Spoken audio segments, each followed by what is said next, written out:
maintenant à Kinshasa, N'oublie jamais ça. vous garantit la fraîcheur, la sensation. Les parfums d'Igor. France, contactez-nous au +33 78 30 57 14. Et à Kinshasa, nous sommes au local 59 de l'immeuble Beautour. Fabriqués à base de plantes naturelles. N'oubliez jamais ça. Mesdames et messieurs, merci de suivre Critique Info, deuxième partie. Le vrai modérateur, les soutiens de François Béat se mobilisent alors que le procès Kamere reprend lundi prochain. Kamere, Kabound, Béat, la série des apparatchiks tombés en disgrâce continue. Union sacrée, forte convulsion, carburant, pas de pénurie, question de prix. Le prix du litre pourrait passer à plus de 3000 francs. Et Gouedaya, victorieuse, Michael Yav, évincé de moins jet. Martin Fayoulou à l'assaut de Mbandaka. En politique, on ne se fait pas de cadeaux. En politique, on ne se fait pas de cadeaux, je crois qu'il faut le dire. Messieurs et dames, je dois ici rappeler aux Congolais 2-3 petits faits. Lorsque Félix Tshisekedi arrive au pouvoir, je ne sais pas pourquoi, quand le chef de l'État, quand il était encore, candidat, il avait trouvé une très bonne idée.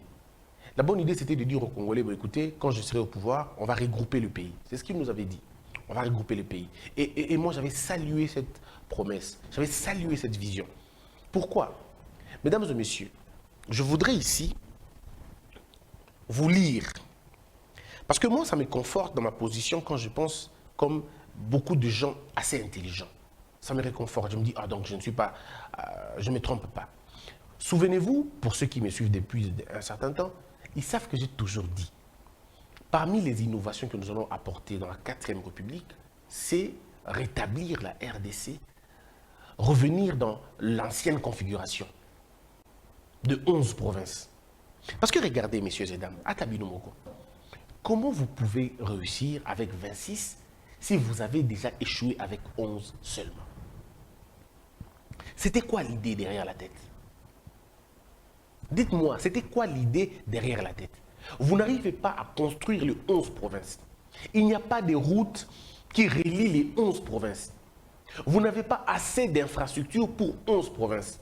Vous n'avez pas assez d'hôpitaux et même d'équipements pour 11 provinces. Vous n'avez pas assez d'écoles pour 11 provinces.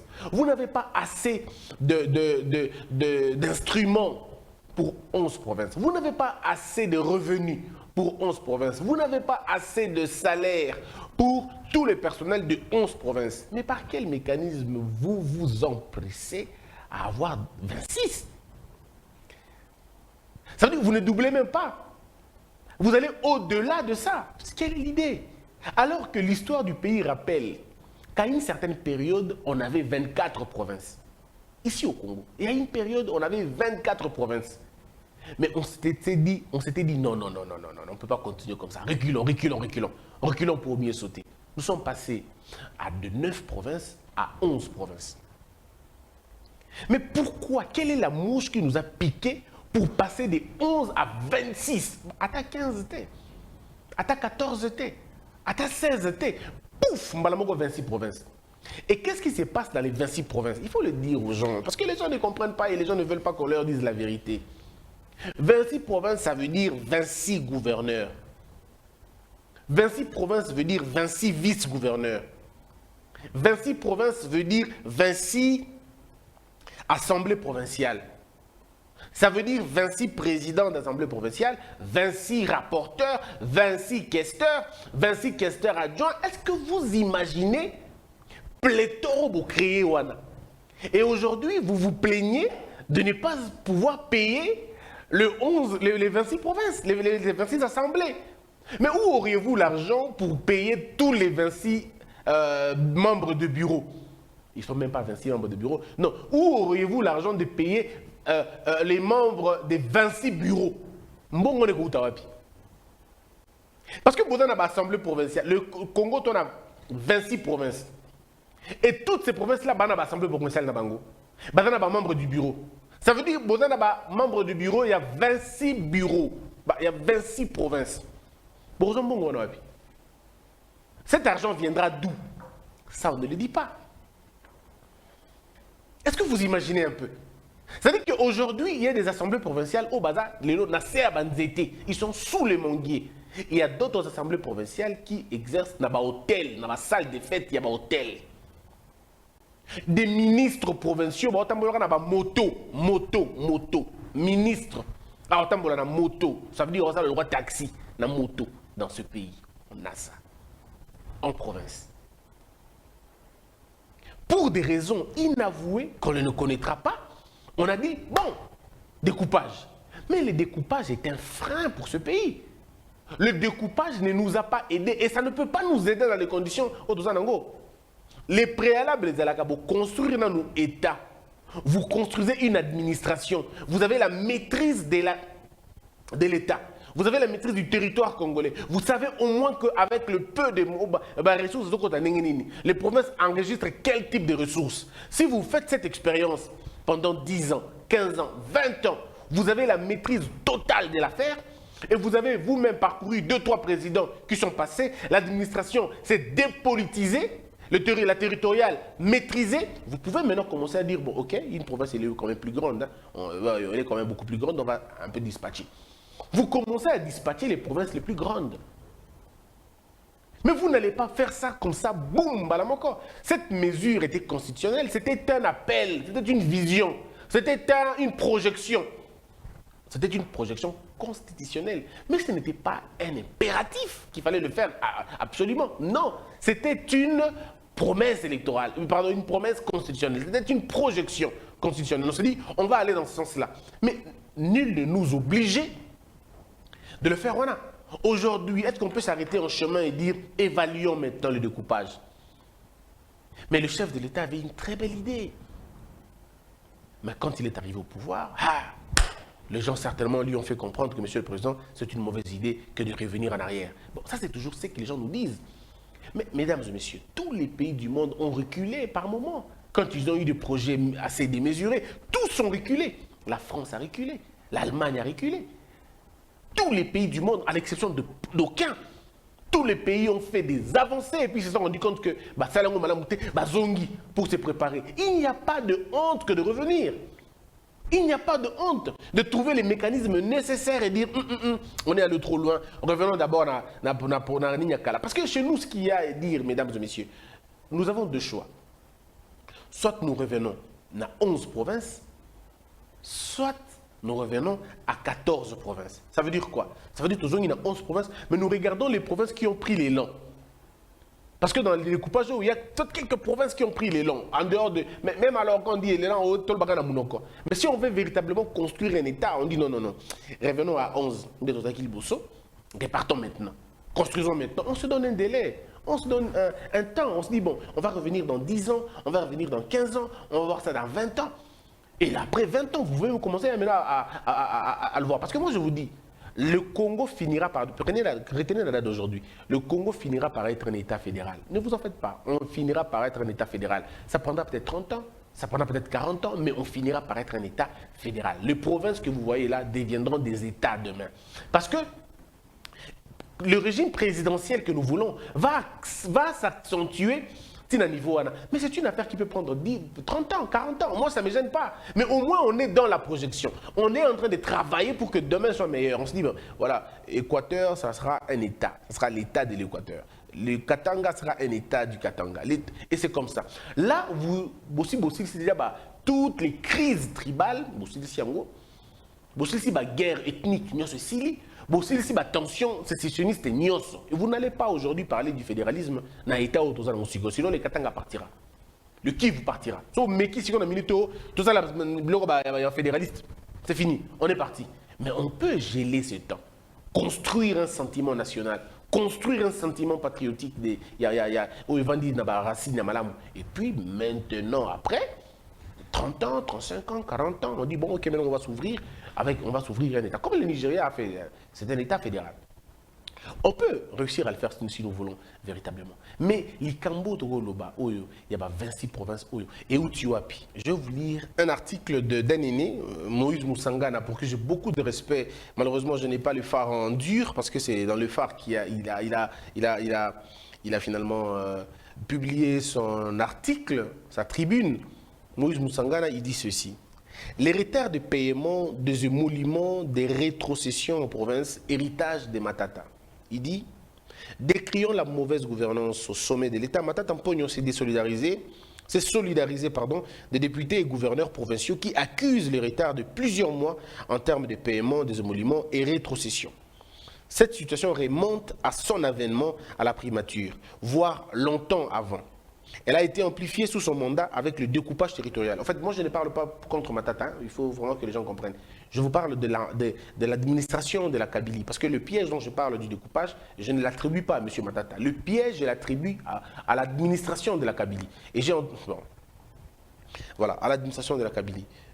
On dit...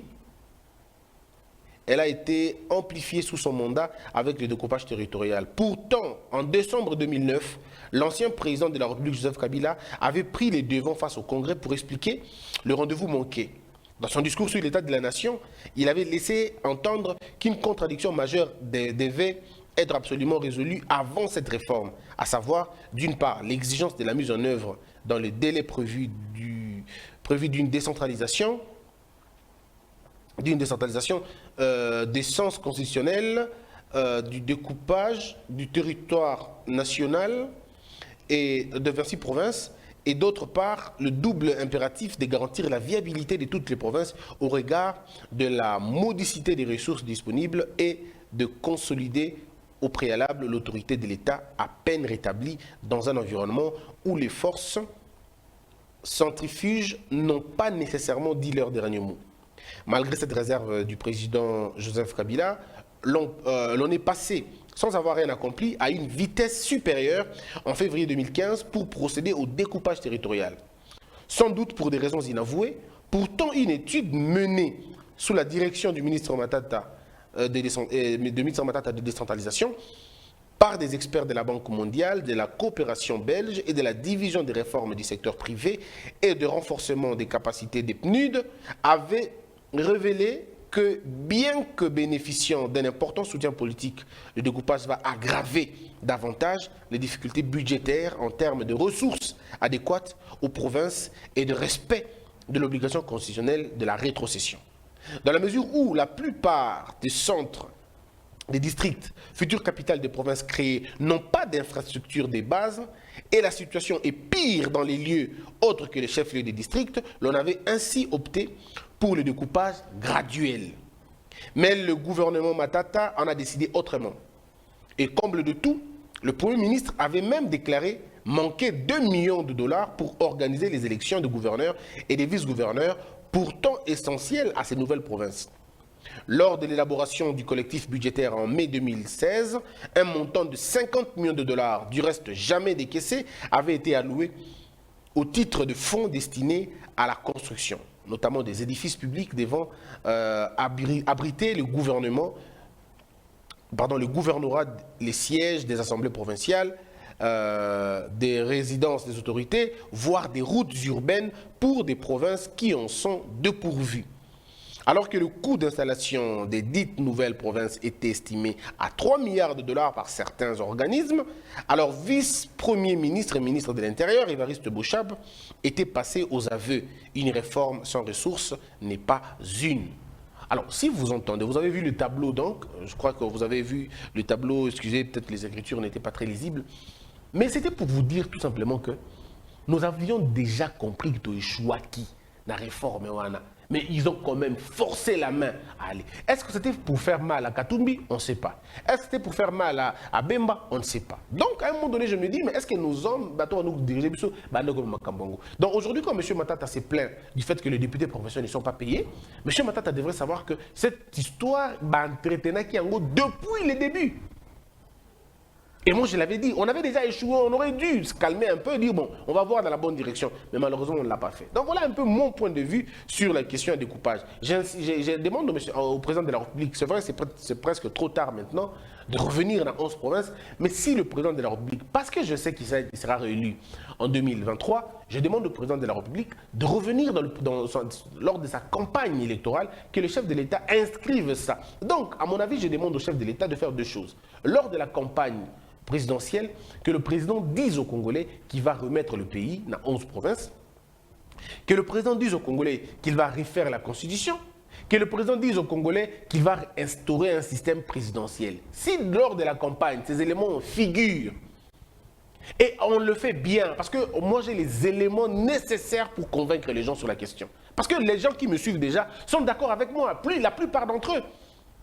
Quand nous allons commencer à faire le tour du pays pour parler de la révision constitutionnelle, pas de la révision, du changement de la Constitution et de la passation à la 4e République, c'est une question de moyens qu'on n'a pas. Mais quand on aura assez de moyens pour faire le tour du Congo, pour ne parler que de ça, je suis très convaincu que le peuple me suivra. Le peuple nous suivra. Pas moi, mais les idées que je vais avancer et les idées que mon équipe avancera. Parce que nous estimons, nous croyons profondément que ce pays a besoin d'une renaissance, d'un système présidentiel concentré, mais très encadré, avec beaucoup plus de pouvoir dans l'appareil judiciaire, mais que les juges et les magistrats seront nommés autrement, seront désignés autrement. Et les mécanismes de nomination des magistrats, il y a tellement un parcours de combattants que ça va être le véritable filtre. Et nous allons nous rassurer que les magistrats et les juges seront des hommes filtrés et formés, probes et promptes. On va réussir ça. C'est une question. Et le chef de l'État au Salayango. J'ai entendu des rumeurs comme quoi, moi je soutiens, j'ai dit que je regrette l'ancien chef de l'État. Mais attendez, il faut être malade. Ceux qui me suivent le savent. S'il y a quelqu'un que je ne peux jamais regretter, s'il y a une administration que je ne pourrai jamais regretter dans ma vie, c'est la Kabylie. Comment moi je vais regretter la Kabylie? C'est par quel mécanisme moi je vais aller regretter la Kabylie? Parce qu'ils ont fait quoi pour moi, ou ils ont fait quoi pour ce pays pour gagner regretter Bango? Jamais de la vie. Et c'est une erreur que d'aujourd'hui de comparer le 3 ans à 18 ans. C'est une erreur monumentale, je le dirais. On ne peut même pas comparer 5 ans à 18 ans. Ce n'est pas possible. Vous posez la question à n'importe qui, il va vous le dire. Un pays qui a été détruit pendant 18 ans ne peut pas se relever en 5 ans. Je le dis et je persiste. Mais les signaux sont très importants. Et c'est les signaux que l'on doit donner. La démarcation que l'on doit apporter, la rupture que l'on doit assurer, ça c'est des choses inévitables. Mais on ne peut pas comparer les choses. Les pièges comme le piège du découpage, voulez-vous qu'on construise comment? Quand vous avez quelqu'un qui vient vous dire il faut qu'on fasse 145 territoires, ça ne vous dit rien. 145 territoires, ça veut tout simplement vous dire que le pays était tué complètement, qu'il faut recommencer à zéro. C'est ça le projet des 145 territoires. Ils vous parlent des routes qu'ils ont laissées, mais en même temps on vous parle des zéro trous. Pourquoi on parle des zéro trous? Parce qu'il y a eu beaucoup de trous dans les routes, les routes qui ont été construites par des mains inexpertes. Ce pays, on l'avait donné aux expatriés. Ce pays, on l'a donné quasiment aux expatriés. Pourquoi Kinkole, il n'y a pas toujours la pêche là-bas à Kinkole? Pourquoi il n'y a pas là-bas? Vous avez Mobutu avait laissé Kinkole pour que ce soit véritablement un véritable grenier de la pêche. Pourquoi il n'y en a pas là-bas? Mais il n'y en aura pas parce que les expatriés sont là. Ce sont les premiers importateurs des chinchards. Ils feront la guerre, ils auront la tête de n'importe qui va croiser leur chemin. Pas pourquoi? Parce qu'une politique a donné à ces gens autant de pouvoir.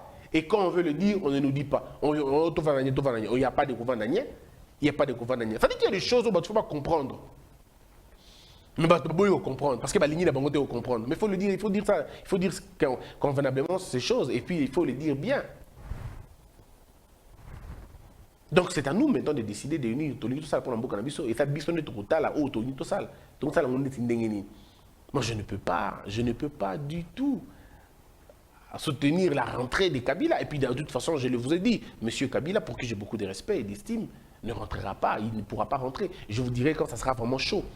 Je vous dirai, il sait lui-même qu'il ne pourra pas pour plusieurs raisons. Je l'ai dit plusieurs fois, donc ça ne sert à rien de revenir encore aujourd'hui. Mais je vous en parlerai quand ça sera le moment.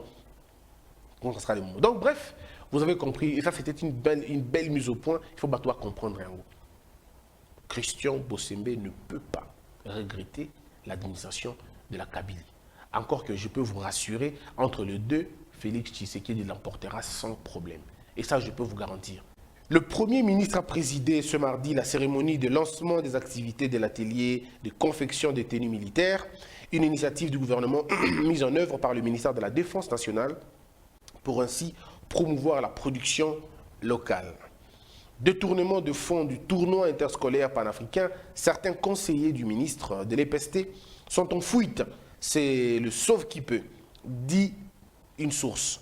D'autres ont été arrêtés par le parquet général de Gombe au vu des évidences des faits. Le ministre des Sports a suspendu son conseiller chargé des sports. Il reprocha à ces derniers des manquements graves dans les préparatifs des rencontres contre le Maroc. Mais lui-même, le ministre, quand il s'est déplacé, n'a jet. Il n'y a pas de sanction contre lui. Lui-même, le ministre, quand il s'est déplacé, n'a qu'à jet. Il n'y a pas de sanction. Personne ne lui dira quoi que ce soit. Non, monsieur le ministre, il faut dire aux Congolais la vérité. Quand on n'a pas su faire quelque chose, il faut l'assumer. Il ne faut pas qu'on cherche de bouc émissaire par-ci, par-là. Le ministre de Sport ne mérite pas sa place. Excusez-moi de le dire, mais c'est comme ça la vérité. Je ne m'en prends pas à lui, je ne le connais pas visiblement, on ne s'est jamais connu, mais en tout cas, on ne s'est jamais vu d'ailleurs. Mais ce qui est vrai, c'est qu'il y a quelque chose qui échappe au ministre. Ça échappe au ministre, et ça l'a échappé. Donc, c'est important de le dire. Centenaire de l'église kimbanguiste, le Conseil national des apôtres appelle le chef de l'État à matérialiser son vœu de faire du 6 avril une journée chômée et payée. On va passer par là. Au Katanga Télécom, ces derniers temps, des habitants Kipushi préfèrent utiliser les forfaits Internet de la Zambie qui coûtent moins cher que celui de la RDC. Ce que j'avais dit hier. Est-ce qu'on ne peut pas avoir notre propre réseau de communication? Ces télécommunications nous ont mis dans la... Voyez-vous? Donc, il est temps pour nous dire non. Faisons ça bien, et faisons ça bien. 2 militants de l'UNAFEC tués lors d'une marche contre la validation du successeur de Kyungu. Ici, je vous explique une chose. C'est comme si on était à l'UDPS, maintenant à l'époque de Kabila, faisons ça comme ça, à l'époque de Monsieur Kabila, l'UDPS, il y a un problème. Il y a un groupe qui veut de Fachi à l'époque, il y a un autre qui veut par exemple de Paul Chilumbu qui était concurrent. Je vous explique la situation. Et les deux, c'est par exemple Fachi qui passe. Et les gens de Chilumbu se fâchent. Ils disent c'est pas possible, Fachi ne peut pas passer. Qu'est-ce qui va se passer? Ils vont aller brûler la photo du président Kabila. Est-ce que vous comprenez ça? Vous n'aurez pas compris, je vous explique. Au sein d'un parti politique, un groupe n'est pas d'accord avec l'ascension de l'autre et la colère, ils vont brûler la photo du chef de l'État. Certainement, on accuse le chef de l'État d'être proche de ce groupe qui a été encensé. Il se peut. Il se peut qu'ils disent non, chef de l'État, Moutana c'est Manabino, le gars c'est Manabino, Totumba drapeau. Mais il faut dire aux Congolais une chose, les gens oublient très facilement. Joseph Kabila, on a commencé à brûler ses effigies en 2003. 2001 déjà. 2003, 2006, 2011. Il est resté 18 ans au pouvoir. Ce n'est pas parce que vous brûlez la photo du président de la République qu'il lui perd son pouvoir, ou lui il est blessé, ou lui il a mal. Il reste comme ça. Au début du mandat, vous l'avez fait, mais il continue à être président de la République. Donc le problème n'est pas à ce niveau-là. Mais il y a une chose importante à signaler. Ça montre à suffisance que nous devons avoir une police et une justice qui travaillent véritablement. Parce que les actes de vandalisme comme ça, si vous les laissez au nom de maintien de la paix ou de la cohésion, ainsi de suite, c'est vous qui vous fragilisez. Moi, je le dis toujours, les casseurs, les pilleurs, vous devez être en mesure de les arrêter. Et une fois que vous les avez arrêtés, vous les punissez, mais alors sévèrement. Parce que les marches ne sont pas interdites, mais les casses sont strictement interdites et punissables. Vous ne pouvez pas brûler, casser parce que vous êtes fâché. Lorsque vous brûlez, vous cassez et que l'on vous arrête, vous allez regretter cet acte, peut-être toute votre vie. Vous savez pourquoi? Parce que le système que nous voulons, nous, c'est quoi en fait? la 4e République, ceux qui va kangi au mutu, au sali au cassé, au bouki, au sali malheur modèle, qu'est-ce que nous on va faire? On va rien faire. Ce que l'on va faire, c'est quoi? Ce qu'on t'arrête, toi, la personne, tu payes la totalité des dépenses. Tu vas payer la totalité des dépenses là. Et si tu n'arrives pas à le payer, tu vas faire les travaux forcés.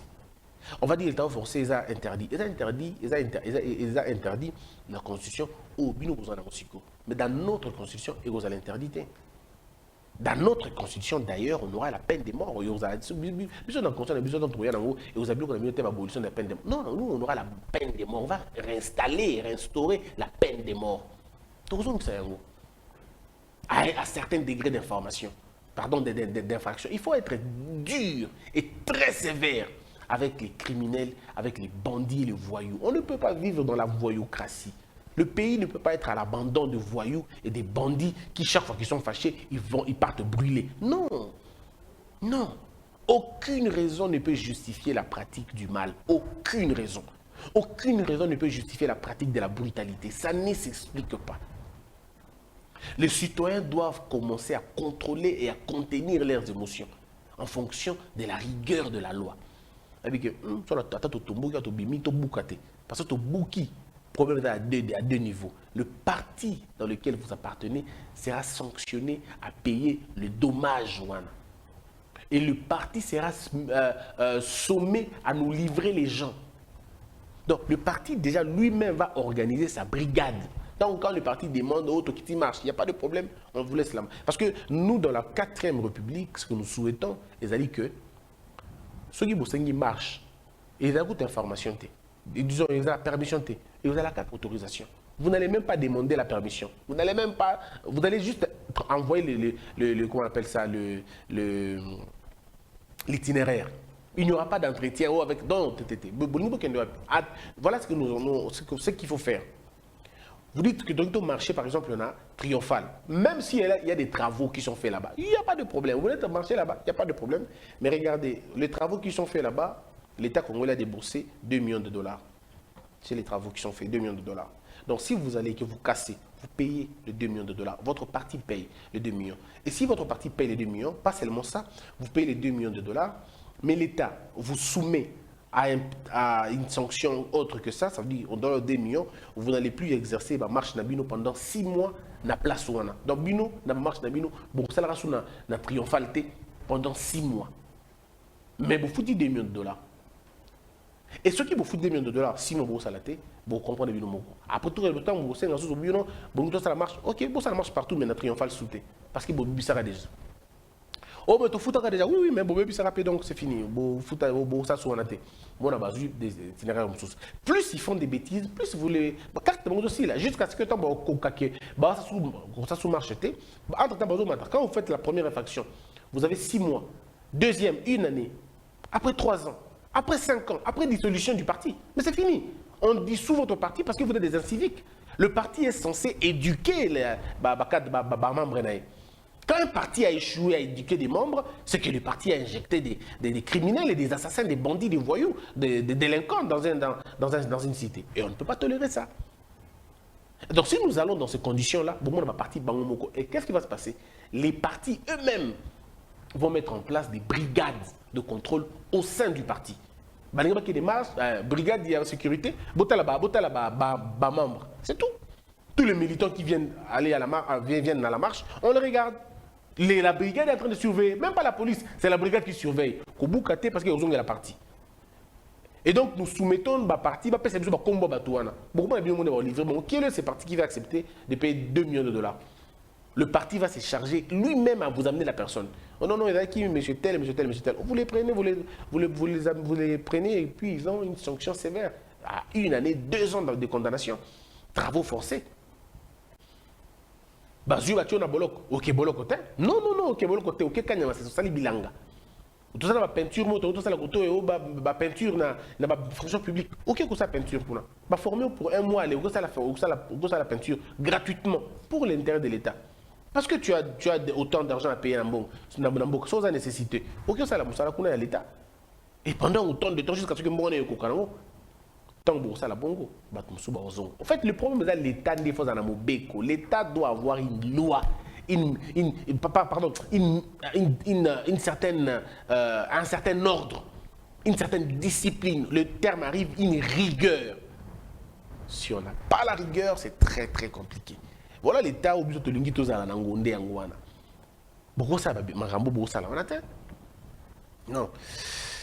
Que la peur quitte nos esprits et que Dieu bénisse la RDC.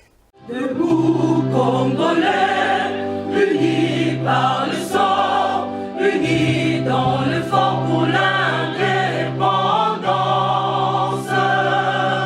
Tués aux hommes, si obinois, Daimana, Chino, Tueneleye, Nakinya, Panapiko, Namosala, Totonga, Moka, Kuleka, Kitoko, Nakinya, Panakungo, Toye Mali, Toye Molonene, Yalisa.